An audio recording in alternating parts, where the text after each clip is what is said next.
അസ്സലാമു അലൈക്കും വറഹ്മത്തുള്ളാഹി വബറകാതുഹു.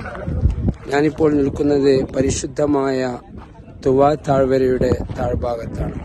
നമുക്കറിയാം മഹാനായ സയ്യിദുന കലീമുല്ലാഹി മൂസ നബി അലൈഹിസ്സലാമിൻ്റെ ചരിത്രം.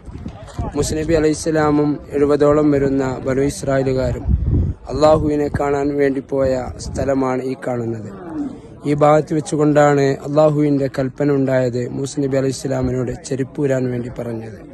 ഞങ്ങൾക്ക് ചെരുപ്പൂരിയിട്ടാണ് ഇവിടെ നിൽക്കുന്നത്. ഇവിടെ ചെരുപ്പൂരുന്നതിൽ ഒരുപാട് ഗുണങ്ങളുണ്ട്. അൽഹംദുലില്ലാഹ്.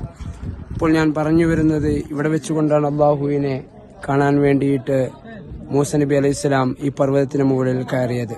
അങ്ങനെ അള്ളാഹുവിൻ്റെ പ്രകാശം വന്നപ്പോൾ മല കരിഞ്ഞു പോയതും നമുക്ക് ഈ വീഡിയോയിൽ നോക്കിയാൽ കാണാൻ കഴിയുന്നതാണ്. അങ്ങനെ മൂസ നബി അലൈഹി സ്വലാത്തു വസ്സലാമിൻ്റെ കണ്ണിൽ അള്ളാഹുവിൻ്റെ പ്രകാശം തട്ടിയപ്പോൾ മൂസ നബി അലൈഹി സ്വലാം ബോധരഹിതനായി മറിഞ്ഞുപോയി. അങ്ങനെ മൂസ നബി അലൈഹി സ്വലാമിന് ബോധം കിട്ടുന്നതിന് വേണ്ടി അള്ളാഹുവിനോട് പ്രാർത്ഥിച്ചപ്പോൾ അള്ളാഹു സുബ്ഹാനഹു വ തആല പറഞ്ഞത് പാവപ്പെട്ടവരുടെ വസ്ത്രം കൊണ്ട് മൂസ നബി അലൈഹി സ്വലാമിനെ കണ്ണു തുടക്കാനാണ്. അങ്ങനെ ബനു ഇസ്രായേലുകാരോട് പറയപ്പെട്ടു പാവപ്പെട്ടവന്റെ വസ്ത്രം കൊണ്ടുവരാൻ. അങ്ങനെ അവർ ധനികരുടെ വസ്ത്രം കൊണ്ടുവന്നു. അതുകൊണ്ട് കണ്ണു തുടച്ചപ്പോൾ അത് കരിഞ്ഞുപോയി എന്നാണ്. ഒരാൾ ഒരു ഇരുമ്പിന്റെ വാതിൽ കൊണ്ടുവന്നു, അതും കരിഞ്ഞുപോയി എന്നാണ് ചരിത്രമുള്ളത്. അതിനുശേഷം അവർക്ക് മനസ്സിലായി ഒരു ദരിദ്രന്റെ വസ്ത്രം കൊണ്ടുവന്നാൽ മാത്രമാണ് ഇതിൽ നിന്ന് മോചിതമാകുക എന്ന്.